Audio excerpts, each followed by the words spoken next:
चिकित्सा खर्च नहीं रहे। ये सरकार का फैसला है। और ये जो सरकार का फैसला है वो छत्तीसगढ़ की सरकार नहीं, भारत सरकार का फैसला है। भारत की सरकार का ये कहना है कि ये जो चिकित्सा का खर्च होता है ये बजट का घाटा बढ़ाता है। और सरकार का ये मानना है कि हम जो चिकित्सा पे खर्च करते हैं इसमें से हमें वापस कुछ नहीं आता। तो सरकार का ये कहना है कि घाटे का कोई काम हम 2009 के बाद नहीं करेंगे। कोई भी काम जो घाटे का है वो सरकार नहीं करेगी। तो सरकार ने 3 क्षेत्र चुने हैं जो 2009 के बाद सरकार उनको छोड़ने वाली है। पहला चिकित्सा का क्षेत्र है, इसमें बजट का कोई पैसा नहीं आएगा। दूसरा क्षेत्र उन्होंने चुना है शिक्षा का। 2009 के बाद इस देश के स्कूल और कॉलेज के लिए कोई फंड नहीं दिए जाएंगे सरकार की तरफ से। जितने भी स्कूल कॉलेज चलेंगे सबको अपने पैसे खुद इकट्ठे करने पड़ेंगे, जिनको वो कहते हैं सेल्फ फाइनेंस्ड या स्व वित्त पोषित, अपने ही व्यवस्था खुद करनी पड़ेगी सभी स्कूल और कॉलेजेस को, इंक्लूडिंग यूनिवर्सिटीज। विश्वविद्यालयों को सरकार कह रही है कि फंड्स नहीं मिलेंगे 2009 के बाद। इंटरमीडिएट कॉलेजेस हैं, डिग्री कॉलेजेस हैं, प्राइमरी स्कूल्स हैं, किसी को भी पैसे नहीं आएंगे 2009 के बाद, क्योंकि सरकार का ये कहना है कि शिक्षा का जो खर्च है इसमें से सरकार को वापस कुछ नहीं मिलता। और एक तीसरा क्षेत्र है कृषि का क्षेत्र, जो 2009 के बाद सरकार कह रही है कि हम वहां भी कोई पैसा खर्च नहीं करेंगे। अब चिकित्सा है, कृषि है और शिक्षा है, ये 3 क्षेत्रों में भारत सरकार एक पैसा भी खर्च नहीं करेगी, ये सरकार ने तय कर लिया है। आप बोलेंगे ये मनमोहन सिंह की सरकार ने तय कर लिया है, ऐसा नहीं है, सभी सरकारों ने तय कर लिया है। मनमोहन सिंह की सरकार है ये तो संयोग है, अगर यहाँ अटल बिहारी वाजपेयी की सरकार होती तो भी ये होने वाला है। और अगर आप अटल बिहारी वाजपेयी की सरकार की जगह मान लीजिए कम्युनिस्ट पार्टी ऑफ इंडिया की सरकार बनाए, सीपीएम की, और ज्योति बसु को प्रधानमंत्री बना दे तो भी यही फैसला है। ये फैसला आया कहां से है? ये फैसला भारत सरकार की एक मजबूरी में से आया है, और इस मजबूरी का नाम है WTO एग्रीमेंट, विश्व व्यापार संगठन समझौता। हमारे देश की सरकार ने एक WTO एग्रीमेंट साइन किया है, हम सब जानते हैं, 1994 में। और इस WTO एग्रीमेंट में 2000 शर्तें हैं। उनमें से एक शर्त यह है कि इस पूरे के पूरे समझौते को 2009 के साल तक लागू कर दो। तो सरकार उसको धीरे धीरे लागू कर रही है। 2009 में वो पूरा लागू होना है, तो पूरा लागू होने के लिए 2000 शर्तें उसमें हैं। तो उनमें से एक शर्त यह है कि भारत की सरकार ऐसा कोई काम ना करे जिसमें लाभ ना हो,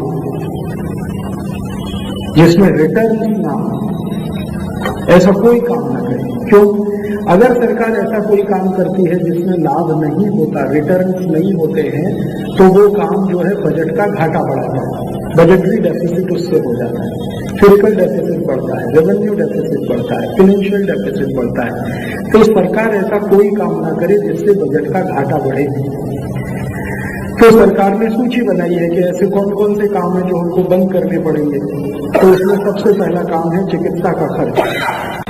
सरकार ये कहेगी कि 2009 के बाद जो कुछ भी इस देश में होगा वो प्राइवेट कंपनियों के द्वारा या निजी संस्थाओं के द्वारा या निजी अस्पतालों के द्वारा या निजी डॉक्टरों के द्वारा, यही सब के द्वारा जो होगा वो चिकित्सा का खर्च है। सरकार का खर्च उसमें शून्य होने वाला है।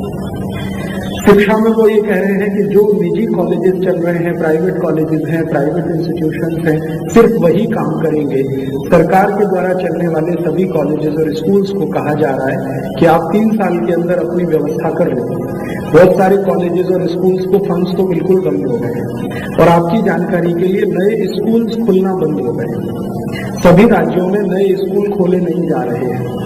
सरकारों को आदेश है ऊपर से, राज्य सरकारों को, कि आप कोई भी नया स्कूल ऐसा मत खोलिए जिसमें सरकार का पैसा जाए।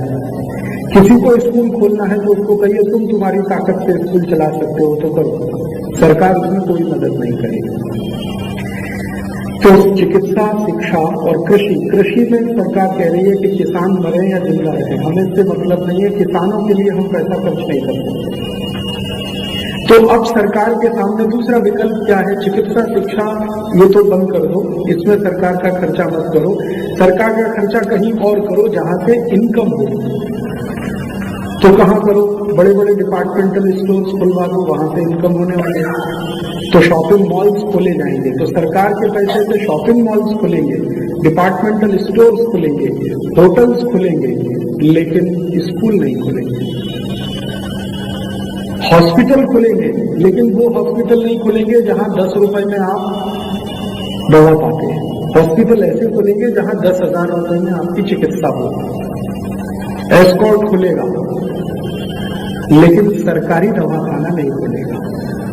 एस्कॉर्ट में आप जाइए, 50,000 खर्च करिए, 5 लाख खर्च करिए। ये सरकारी दवाखाने में आकर हम जो अभी इलाज करा लेते हैं ना कि हमारा पैथोलॉजिकल टेस्ट 50 रुपए में हो जाता है, किसी भी सरकारी दवाखाने में हम जाए तो खून की जांच हो जाती है, पेशाब की जांच हो जाती है, कुछ भी जांच आप करा लो 50 रुपए में। अब ये नहीं होगा 2009 के बाद। 2009 के बाद अगर खून की जांच करानी है तो किसी प्राइवेट हॉस्पिटल में जाइए, 10,000 खर्च करिए, 20,000 खर्च करिए, जांच कराइए। अभी हम सरकारी दवाखाने में जाते हैं और मुझे कोई चेस्ट इन्फेक्शन है और एक्सरे निकलवाना है तो अभी भी 25-30 रुपए में निकल आता है। तो सरकार कह रही है 2009 के बाद ये बंद हो जाएगा। आपको एक्सरे निकालना जरूर निकालिए, किसी बड़े हॉस्पिटल में जाइए। सरकार का ये स्टैंड है कि हम अपनी तरफ से चिकित्सा के लिए, शिक्षा के लिए और कृषि के लिए कोई पैसा खर्च नहीं करेंगे, क्योंकि इसमें से रिटर्न्स नहीं आते हैं, लाभ नहीं मिलता है। हम पैसा खर्च करेंगे वहां, जैसे डिपार्टमेंटल स्टोर्स हैं, यहां से पैसा मिलेगा। हमें स्पेशल इकोनॉमिक जोन्स बनाने हैं, उसमें पैसा लगाना है, वहां से हमें रिटर्न्स मिलेगा। हमें बहुत बड़े बड़े एरिया मल्टीनेशनल कंपनीज को बेच देने हैं, क्योंकि वहां से रिटर्न्स मिलेगा। तो सरकार अभी हो गई है व्यापारी। एक शब्द में मैं ये कहूं, व्यापारी वही करता है जहां से लाभ की उम्मीद हो। व्यापारी ऐसा कोई काम नहीं करता जहां लाभ ना मिले। लाभ नहीं मिले तो वो धर्मार्थी काम होता है। तो सरकार अपना धर्मार्थी स्वरूप 2009 में खत्म करने जा रही है और हमारे संविधान में एक शब्द लिखा हुआ है, उसको खत्म करने की पूरी तैयारी है। वेलफेयर स्टेट नहीं रहेगा अब ये देश 2009 के बाद। और केंद्र सरकार ने इसके लिए सर्कुलर भेजना शुरू कर दिया है। अभी थोड़े दिन पहले मुझे all India institute of medical sciences में जाने का मौका मिला, तो मैंने वो सर्कुलर पढ़ा। वहां के डायरेक्टर ने मुझे कहा, देखो राजीव भाई, आप बोलते थे ये बात 1998 में, अभी ये हमारे सामने आ गई। मैंने ये कभी 1998 में कहा था कि अगर WTO एग्रीमेंट लागू होगा तो ये चीज होने वाली है। तो वो कहते हैं हाँ आपने हमको 98 में बोला था, लेकिन अब हम देख रहे हैं कि ये हो रहा है। All India institute of medical sciences में चिट्ठी आ गई है कि अगले साल से पगार को छोड़कर कोई भी फंड्स नहीं आएंगे। वो कहते हैं कि हमको रिसर्च करनी है। उन्होंने कहा रिसर्च आप मत करो, प्राइवेट कंपनियां रिसर्च करेंगी, जरूरत है तो खरीद लो उनको। All India institute of medical sciences में जो चिट्ठी आई है, वैसी ही चिट्ठी दिल्ली यूनिवर्सिटी में आई है, जवाहरलाल नेहरू विश्वविद्यालय में आ गई है। और जब मैंने इसका कंफर्मेशन किया तो भारत के फाइनेंशियल सेक्रेटरी बोलते हैं कि ये बिल्कुल सच है। 2009 के बाद फिस्कल डेफिसिट बढ़े, फाइनेंशियल डेफिसिट बढ़े, बजटरी डेफिसिट बढ़े, ऐसा कोई काम सरकार नहीं करेगी। माने सेवा के सब काम, कल्याण के सब काम सरकार अब बंद कर देगी। अब प्रश्न उठता है कि जब भारत की सरकार ये सब बंद कर देगी तो लोगों का क्या होगा। आज हमारे भारत देश की जो परिस्थिति है वो ये कि 110 करोड़ लोग इस देश में रहते हैं। इनमें से पूरी ताकत लगा के मात्र 33 करोड़ लोग ही हैं जो चिकित्सा ले सकते हैं, मात्र 33 करोड़। और वो तीनों, चारों, पांचों सब तरह की चिकित्सा ले सकते हैं। एलोपैथी की ले सकते हैं, होम्योपैथी की ले सकते हैं, आयुर्वेद की ले सकते हैं, नेचुरोपैथी की ले सकते हैं, योग प्राणायाम सीख सकते हैं। 33 करोड़ लोगों की ही ताकत है कि वो कोई भी चिकित्सा ले सके। बाकी के जो 77 करोड़ लोग हैं उनके पास तो कोई भी चिकित्सा लेने की ही ताकत नहीं। अब चूंकि उनकी चिकित्सा लेने की ताकत नहीं है तो वो ओझा के पास जाएंगे, दुनिया के पास जाएंगे, किसी न किसी के पास जाएंगे, उसमें उनकी मजबूरी है। अब हम उनको ये बोलें कि वो मूर्ख है, महामूर्ख है, वो एक अलग विश्लेषण हो सकता है, लेकिन उनकी ताकत ही नहीं है। कि वो रायपुर शहर तक आ सके और कोई चिकित्सा करवा के अपने गांव वापस जा सके। क्योंकि ये जो 77 करोड़ लोग हैं, इनके बारे में भारत के राष्ट्रपति महोदय जो वर्तमान में डॉक्टर अब्दुल कलाम है, उन्होंने एक सर्वे कराया और इस सर्वे को लेकर वो सांसदों के साथ बहुत बार बात कर चुके हैं, लेकिन उसका रिजल्ट कुछ नहीं निकल सका। डॉक्टर अब्दुल कलाम का 5वां साल है ये और थोड़े दिन में वो रिटायर होने वाले हैं, दोबारा चुने जाएंगे मालूम नहीं, लेकिन 5 साल में उन्होंने एक सर्वे जरूर करा दिया है इस देश को आईना दिखाने के लिए। उन्होंने जो सर्वे कराया है वो ये बताता है कि 77 करोड़ लोग भारत में इस स्थिति में रहते हैं जिनको रोज पीने का शुद्ध पानी नहीं मिलता है, और उन 77 करोड़ लोगों में डॉक्टर अब्दुल कलाम के सर्वे के अनुसार 25 करोड़ लोगों की ताकत इतनी कम है जो एक दिन में 15 रुपए भी खर्च नहीं कर सकते। 25 करोड़, लगभग 15 करोड़ लोग ऐसे हैं जो एक दिन में 1.5 रुपया खर्च नहीं कर सकते, और 10 करोड़ लोगों की गरीबी इतनी भयंकर है जो एक दिन में 1 रुपया भी खर्च नहीं कर सकते। उनको 2 समय खाने का कभी भी भोजन नहीं मिलता। डॉक्टर अब्दुल कलाम ने ये जो सर्वे कराया वो इंडियन स्टैटिस्टिकल डिपार्टमेंट की मदद से कराया, और वो सर्वे बोलता है कि भारत में कुल 21 करोड़ परिवार हैं, उनमें से 14 करोड़ परिवारों के पास झुग्गी झोंपड़ियां हैं, घर भी नहीं है, जिनको घर कहा जाए ऐसी स्थिति में भी वो नहीं रहते, तो वो झुग्गी झोंपड़ी में रहते हैं। तो इतनी भयंकर गरीबी में इस देश के 77 करोड़ लोग रहे, उनकी चिंता है कि वो क्या करेंगे 2009 के बाद। अभी तो हम ये मान लेते थे कि कहीं प्राइमरी हेल्थ सेंटर है, सरकार का दवाखाना है, वो वहां जा सकते हैं, 2-5 रुपए की कुछ गोली मिल गई, डॉक्टर ने उनकी मदद कर दी तो कुछ तो कर सकते हैं, लेकिन 2009 के बाद वो भी खत्म होने वाला है। भारत की सरकार मालूम है सारे प्राइमरी हेल्थ सेंटर को रिलायंस को सौंपने जा रही है, टोटल प्राइवेटाइजेशन। रिलायंस चलाएगा प्राइमरी हेल्थ सेंटर को। अब रिलायंस वालों से मैंने पूछा आप कैसे चलाएंगे, तो उन्होंने कहा हम ये सब प्राइमरी हेल्थ सेंटर्स को हॉस्पिटल में बदल देंगे। तो ठीक है, हॉस्पिटल में तो बदल देंगे, फीस का क्या होगा, बिना फीस के इलाज होगा? उन्होंने कहा नहीं, फीस तो लेनी पड़ेगी, मिनिमम 500 रुपए, 1000 रुपए, 1500 रुपए से कम में तो हम चला नहीं पाएंगे कोई भी हॉस्पिटल, क्योंकि हमें डॉक्टर रखना है, उसको 10,000 की पगार देनी है, 5 डॉक्टर रखने हैं, 50,000 की पगार देनी है, हॉस्पिटल बढ़िया बनाना है, 2 मंजिल, 3 मंजिल, 4 मंजिल, एयर कंडीशनर, उसमें लिफ्ट भी लगानी है, सब कुछ फैसिलिटीज देनी है, तो 500-1000 रुपए फीस तो देनी ही पड़ेगी। तो माने गांव का गरीब आदमी जो 10 रुपए फीस देके कभी कल्पना करता था कि इलाज करा ले, वो अब संभव नहीं है। सरकार की योजना है कि अगर सारे प्राइमरी हेल्थ सेंटर को रिलायंस ना चला सके तो अपोलो को दे दो, कुछ एस्कॉर्ट्स को दे दो, कुछ अपोलो को दे दो, कुछ रिलायंस को दे दो, कुछ किसी डॉक्टर रेड्डीज लेबोरेटरी को दे दो। तो ये सारी बड़ी कंपनियां लाइन में लगी हुई हैं, एक एक करके इनको एक एक एरिया मिलने वाला है। वो एरिया में इन्वेस्टमेंट करेंगे, तो वो ये कहते हैं कि हम इन्वेस्टमेंट करेंगे तो इसमें से रिटर्न लेंगे। रिलायंस की पॉलिसी है कि हम 1 रुपए लगाएंगे तो 3 रुपए लेने हैं हमको इसमें से, नहीं तो हम 1 रुपया क्यों लगाएंगे। अपोलो की पॉलिसी है कि 1 रुपया लगेगा तो 4 रुपए लेंगे उसमें से। रेड्डीज लेबोरेटरी वाले कहते हैं कि 1 लगाएंगे तो 2.5 रुपए तो चाहिए कम से कम हमको रिटर्न के रूप में। माने अब तक जो चिकित्सा का कार्य, सेवा का कार्य था, वो अब व्यापार बनेगा, पूरी तरह से व्यापार बनेगा। दूसरा क्या होगा, सरकार ने कंपनियों को खुली छूट दे दी है कि जो दवाएं आप बाजार में बेचते थे और जिन पर सरकार के ऊपर से कंट्रोल था, ड्रग प्राइस कंट्रोल ऑर्डर, आप जानते हैं डॉक्टर पाठक इस बात को अच्छे से समझेंगे क्योंकि एलोपैथी के डॉक्टरों को ये मालूम है, सरकार की तरफ से दवाओं के ऊपर कीमत का कंट्रोल है, नियंत्रण है, वो सरकार ने अब खत्म कर दिया। ड्रग प्राइस कंट्रोल ऑर्डर निकाल दिया, तो कंपनियों ने दवाओं के भाव 2 गुने, 3 गुने, 4 गुने बढ़ा दिए। कुछ कुछ दवाओं के भाव तो 100 गुने बढ़ गए, 100 टाइम्स बढ़ गए। कैंसर के ट्रीटमेंट की जो दवाएं आज से 3-4 साल पहले जिस कीमत पर थी, आज उनकी कीमत 3-4 गुनी, 5 गुनी तक बढ़ गई है, 500% दाम बढ़ गए। और बाजार में जो सस्ती दवाएं मिलती थी ना, 10, 20, 50 पैसे की टैबलेट, वो सब गायब हो गए, सब आउट हो गए। और कंपनियों ने इतनी चालाकी किया है कि उनके थोड़े मॉलिक्यूल्स बदलकर वही दवाओं को नए नाम से डाल दिया है, लेकिन उसके दाम इतने बढ़ा दिए हैं कि आदमी खरीद भी ना सके, गरीब आदमी तो सोच भी ना सके। पिछले 3-4 साल से मैं कुछ दवाओं का अध्ययन कर रहा हूं। एक दवा है कोरेक्स, कफ सिरप है। हर 3 महीने में इसका भाव बढ़ जाता है, हर 3 महीने में भाव बढ़ जाता है।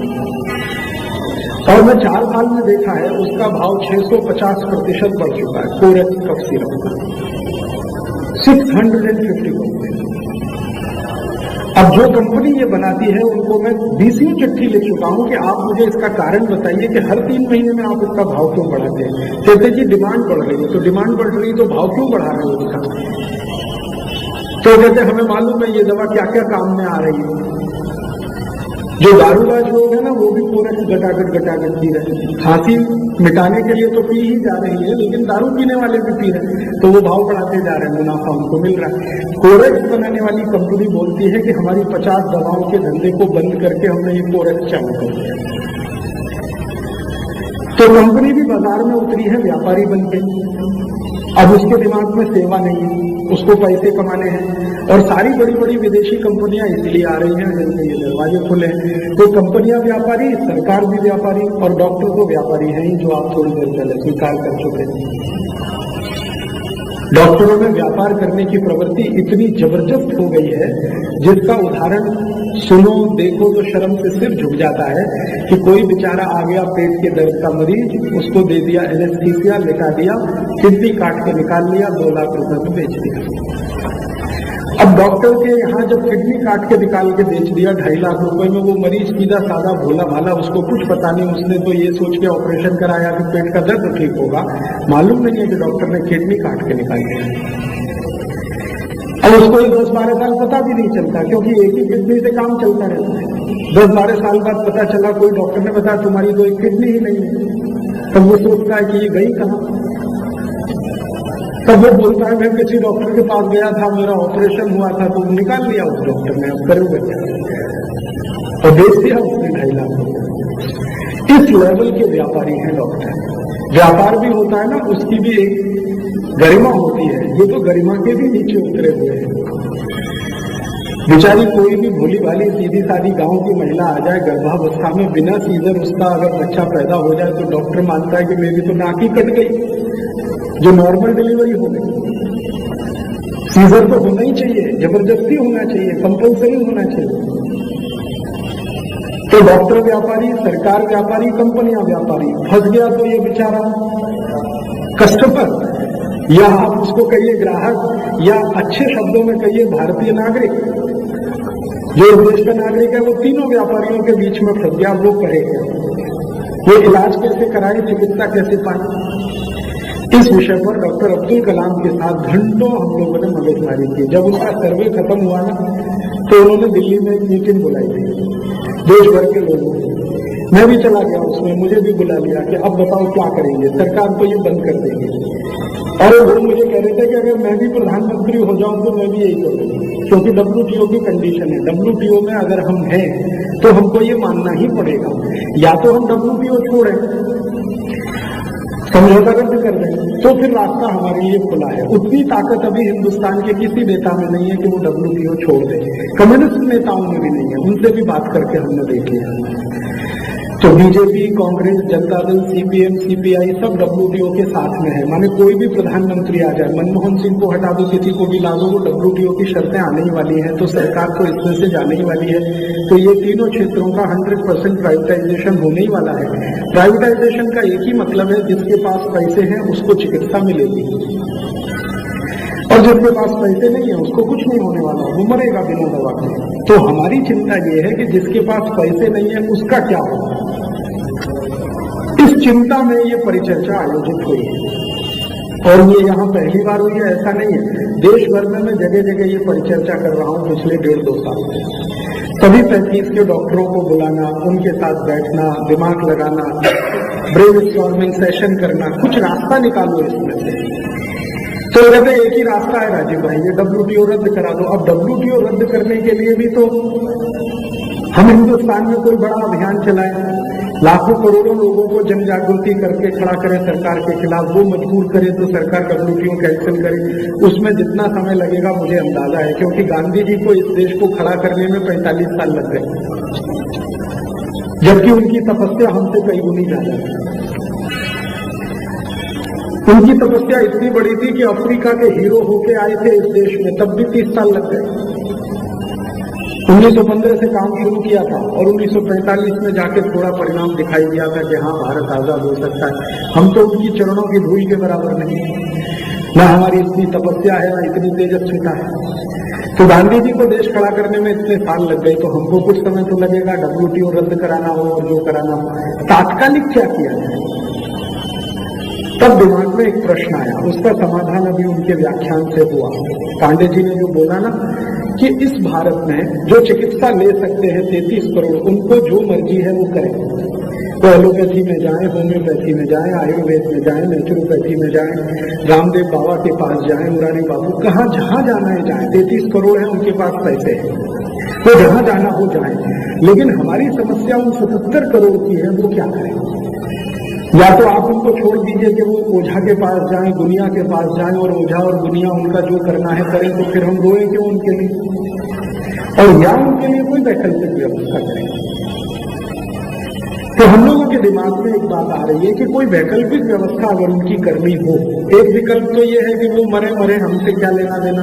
एक है कि नहीं, उनकी कोई वैकल्पिक व्यवस्था हम कर सकते हैं क्या? तो फिर हम सब मिलकर बैठे और कोई ऐसा रास्ता निकालें कि ये 77 करोड़ लोग अपने जीवन में कभी बीमार पड़े तो कुछ तो ऐसा करें कि उनका कुछ रास्ता हो जाए, समाधान हो जाए। इस दृष्टि से ये परिचर्चा है। अब इसमें क्या हो सकता है? पांडे जी का व्याख्यान में बड़े गौर से सुन रहा था, तो उनकी ये बात मेरे समझ में आई कि देखो भैया, आयुर्वेद तो जीवन शैली है, ये चिकित्सा व्यवस्था नहीं है, ये जीवन शैली है। तो क्या ये आयुर्वेद की जीवन शैली उन 77 करोड़ लोगों तक हम पहुंचा सकते हैं कि भैया तुम ये जीवन शैली में आ जाओ तो तुम्हें पैसे खर्च करने ही नहीं पड़ेंगे? ये है बात। अगर हम आयुर्वेद को जीवन शैली मानते हैं कि ये जीवन जीने की कला है, ये हमारी जीवन शैली है, ये प्रकृति और मनुष्य के आपसी संबंध पर आधारित है। अगर प्रकृति 5 तत्व की है तो मनुष्य भी 5 तत्व का है, तो मनुष्य और प्रकृति के आपसी संबंधों पर आधारित अगर ये जीवन शैली है, तो हम क्या इस जीवन शैली को 77 करोड़ लोगों तक पहुंचा सकते हैं? ये है छोटी सी बात। मुझे लगता है कि शायद पहुंचा सकते हैं। कैसे पहुंचा सकते हैं? मान लीजिए हम सब एक साथ मिलकर बैठे और एक ब्रेन स्टॉर्मिंग सेशन करें और ये ध्यान रखें कि भारत के मनुष्य की जीवन शैली में कहाँ टूट आई है, कहाँ रुकावट आई है जिसके कारण वो बीमार पड़ रहा है।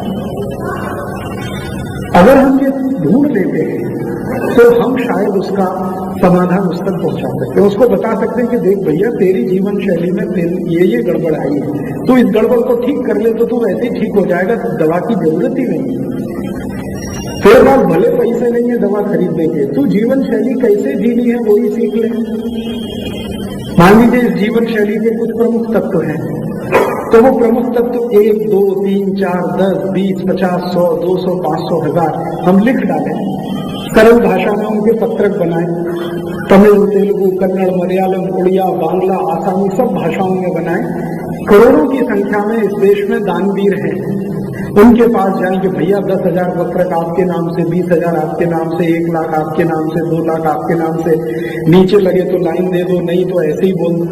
तो ऐसे अगर करोड़ 2 करोड़ पत्रक हम छपा के उन लोगों तक पहुंचा सकें जिनकी जीवन शैली हमारे आयुर्वेद की जीवन शैली से मिल जाए, तो शायद उनका समाधान इसमें से हो जाए।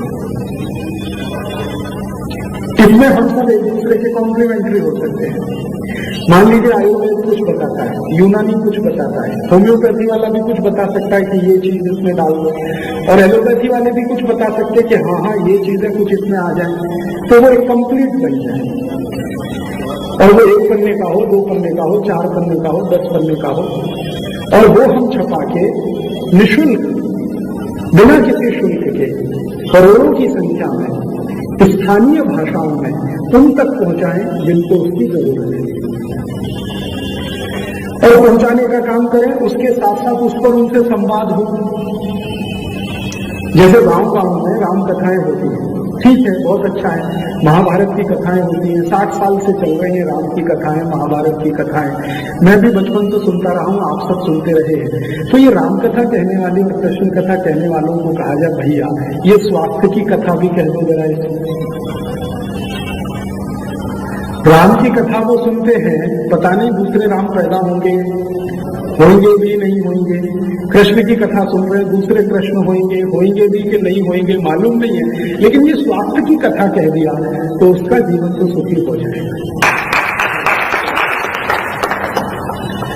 तो हमारे आजादी बचाओ आंदोलन और हिंद स्वराज अभियान की ये तैयारी है कि अगर आप जैसे विशेषज्ञों की मदद से हमारे पास ऐसी कुछ सामग्री आ जाए जो 2, 4, 5, 10, 20 पन्नों में छप जाए, स्थानीय भाषाओं में ट्रांसलेशन की गारंटी हमारी है।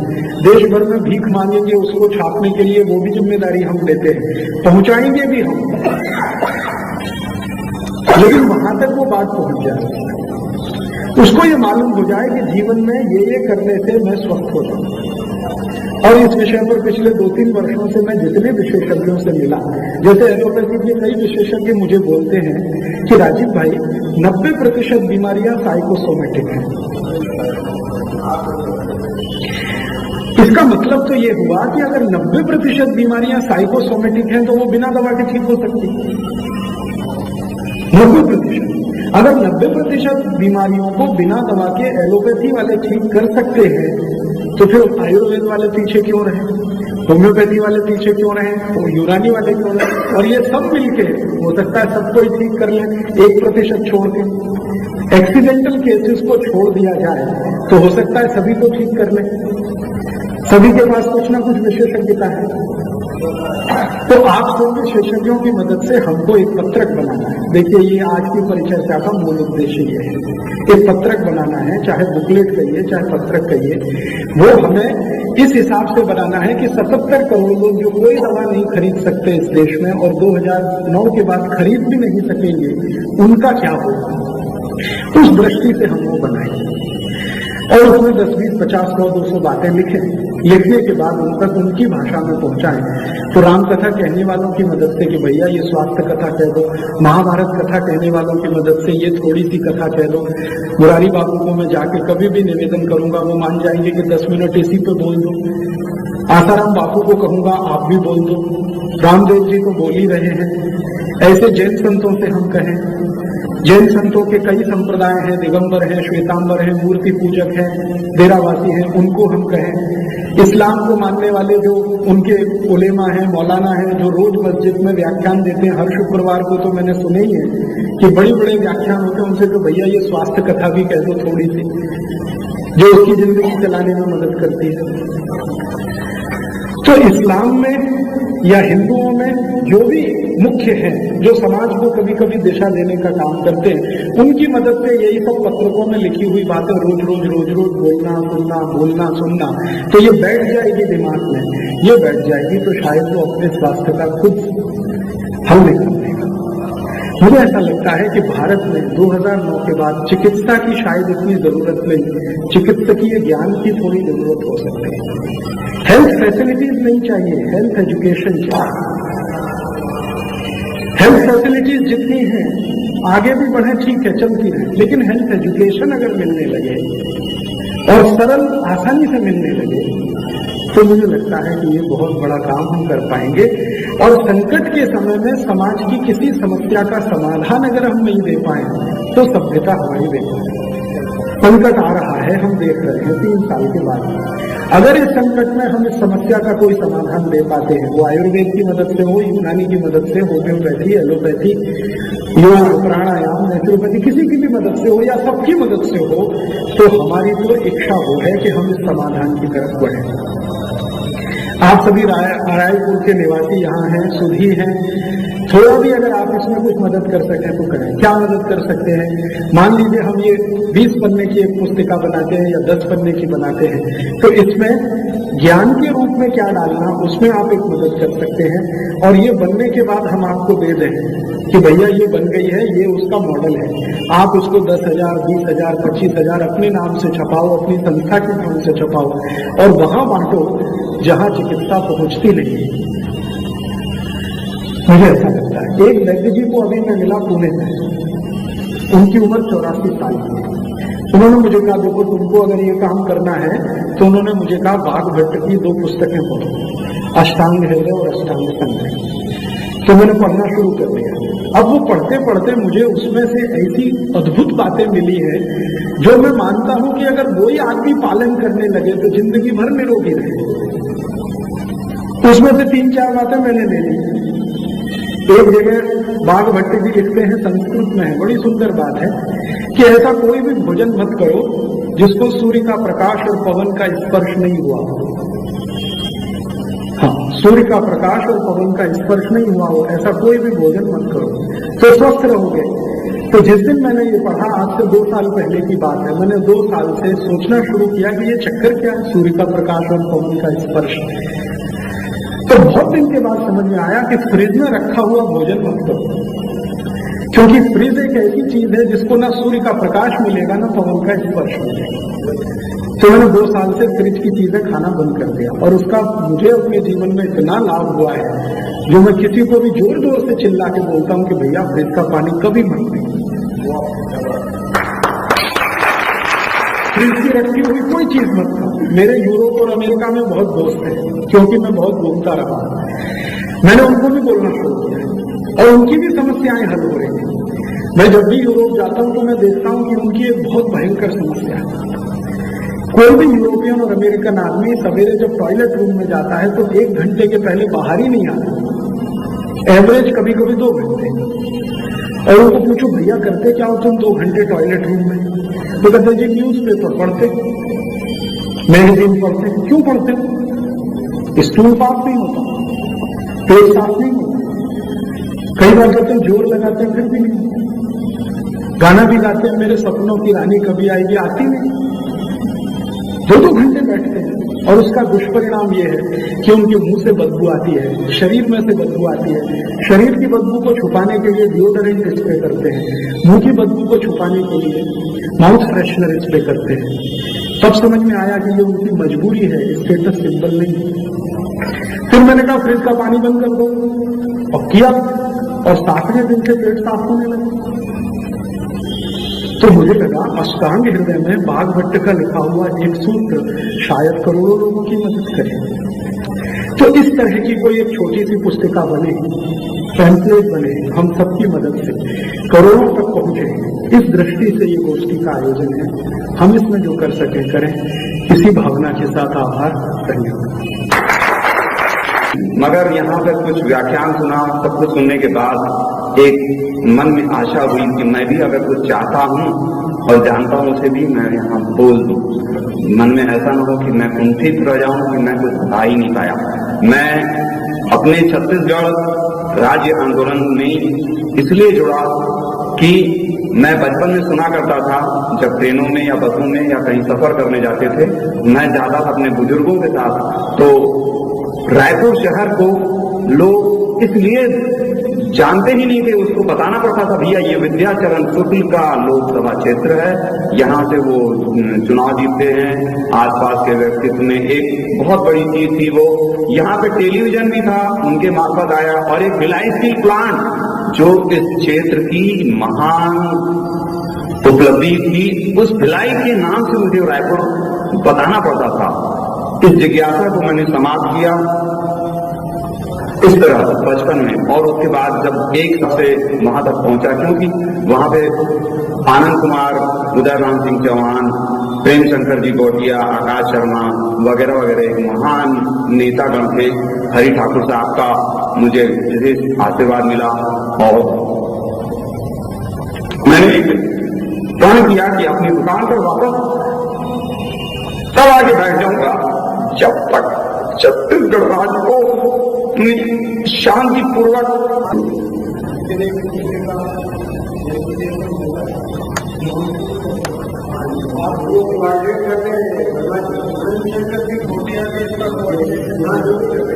कोऑर्डिनेशन करेंगे और 2 बात करने 10 जो आप मानते हैं कि जीवन शैली वो आपकी, और वो सबके लिए हो जाएगा। 8-10 दिन में तैयार हो जाते हैं काम से आगे जी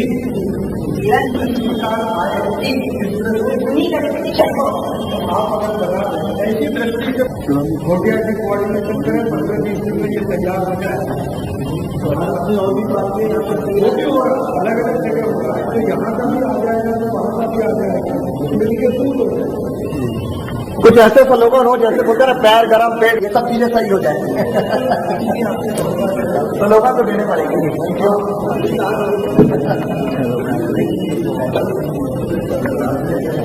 बेटा काफी देना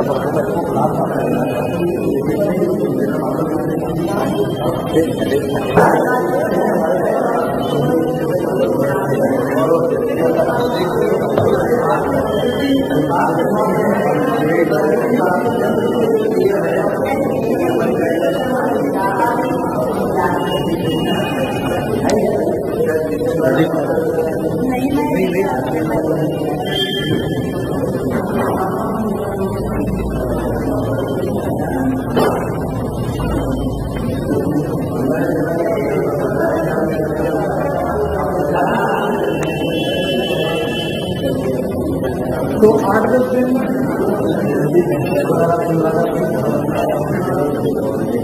मिलते रहेंगे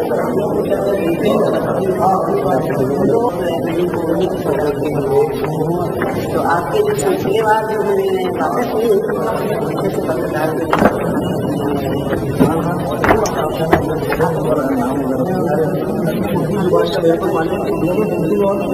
माफी के लिए भी बनाए मेरे पापा को उर्दू बोलते हैं और नहीं जो कब लैंग्वेज के हिसाब से काट दी ऐसी गाय माता